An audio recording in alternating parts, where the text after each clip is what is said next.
where is the place, where is Mecca on any of the ancient maps? Better yet, when did it really appear for the first time?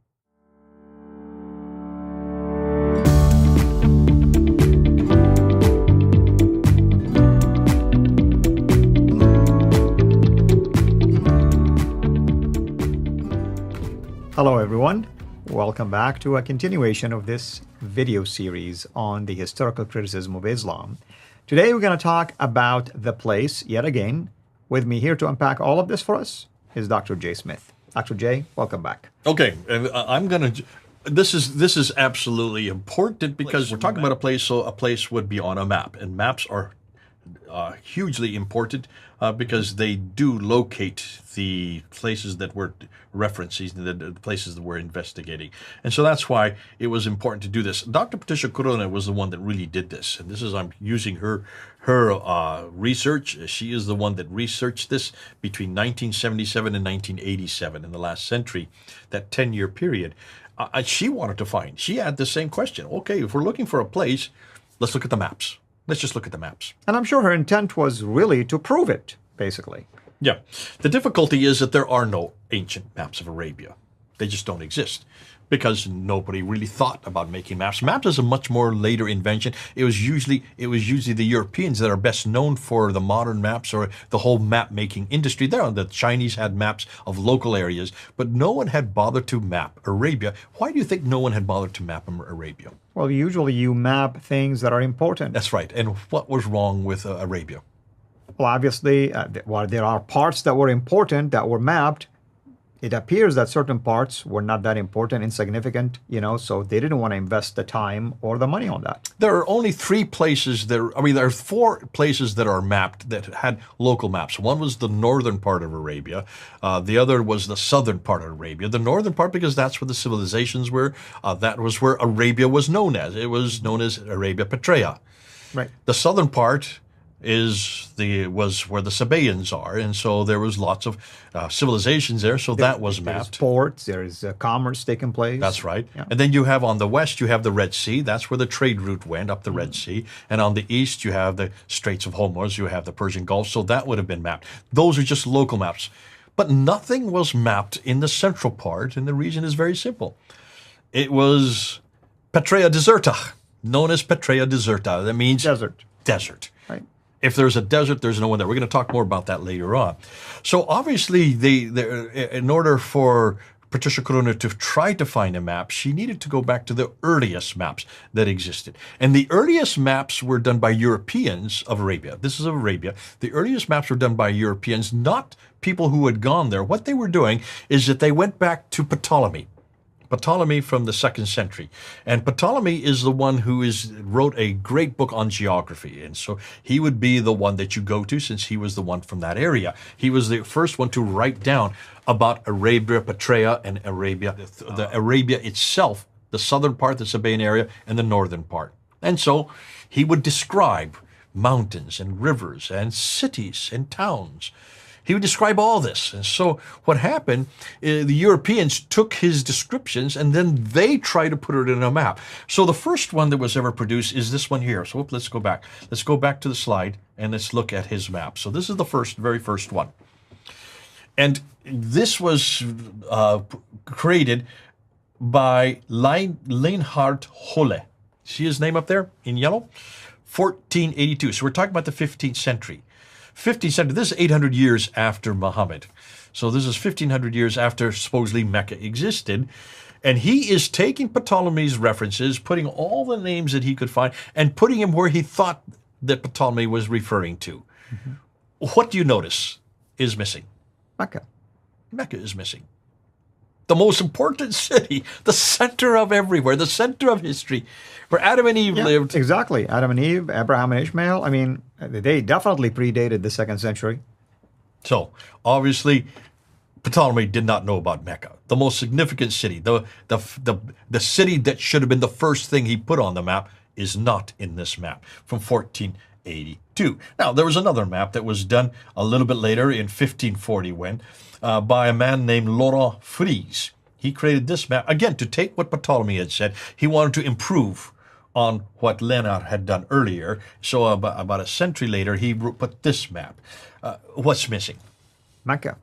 Okay, so there you see another problem. Looks like Mecca is not on this map. You see all kinds of different references. Take a look at carefully. Blow it up if you can. Tell me if you can find Mecca there.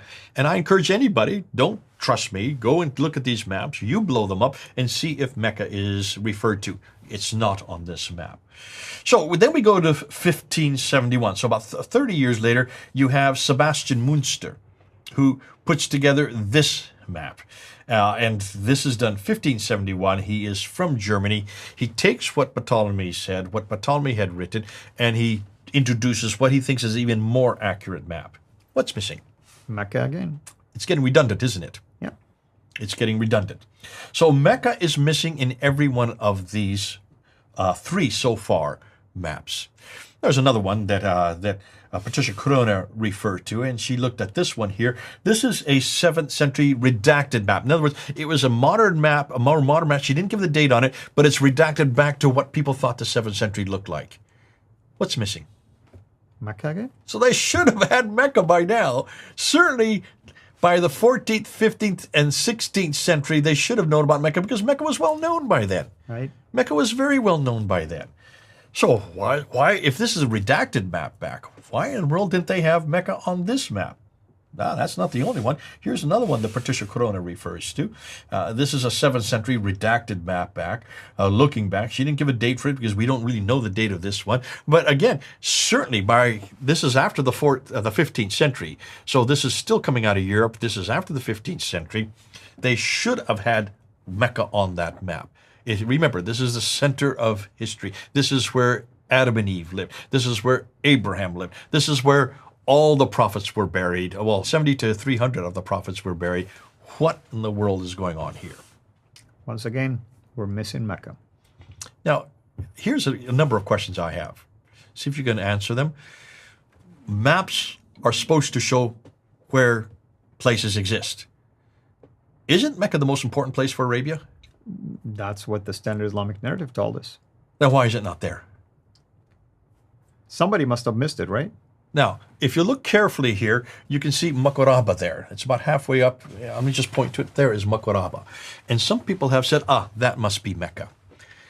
Look and see where I'm pointing right now. Makoraba. Can you see where it is right there? Yeah, it's in the middle. It's in the middle, so it's not in the right location. Okay, so they didn't get their dimensions right. Could that be Mecca? Jay, they took the time to draw the shorelines and they missed the location of Mecca. Well, Gibson actually takes this on. He says, yes, that's his Makoraba, but is Makoraba the same word as Mecca in Arabic to begin with? No, it isn't. Of course not. What are the three major consonants in Makoraba? Karaba.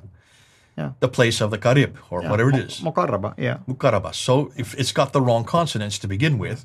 But then he said, and so did Patricia Corona. She took this on as well. She says, first of all, Arabic, anybody who knows Arabic knows that that's not the same name.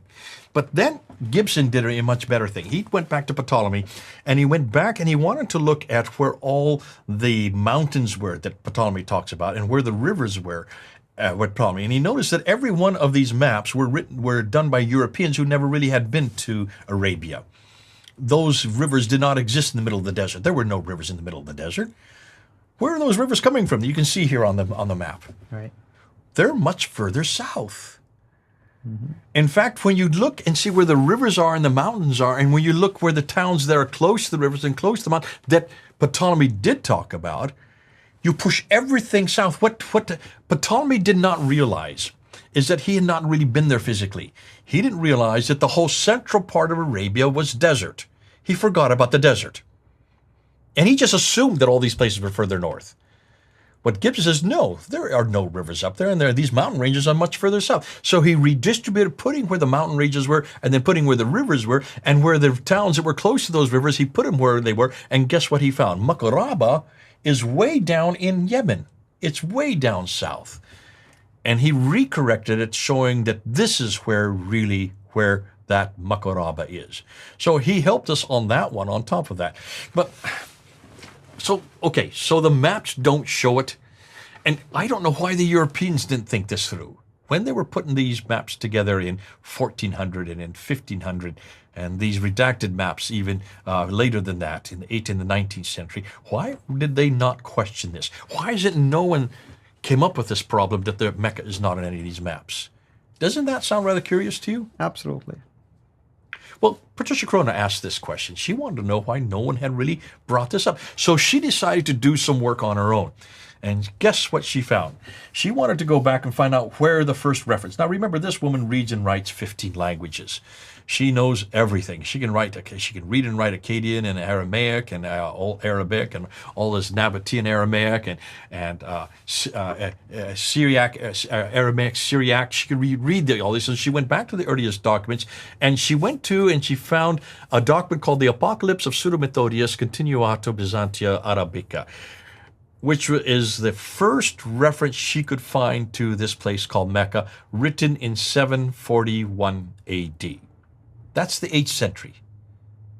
That is almost 100 years. In fact, it's 100 years after Muhammad's death that the first reference for it. What does this say to you? That tells me that Mecca wasn't as prominent a city or a town like the standard Islamic narrative would want us to believe. Absolutely. To me, that's a huge problem. What I want to do next, going to the next episode, is I want to look at those qiblas again. I want to talk about those qiblas that Gibson referred to. And of course, if anyone is not familiar with this, we did an entire video series just on the qiblas alone. So the purpose of these shows here is to give you snippets and focus on big arguments. But if you want to really enjoy learning more, expand more, believe it or not, almost every one of those arguments we've done like a video series on that. So we encourage you to go and search either Finder Films or Sierra International to learn more about those arguments. So next time we will be discussing the Qibla. Until then, have a blessed day.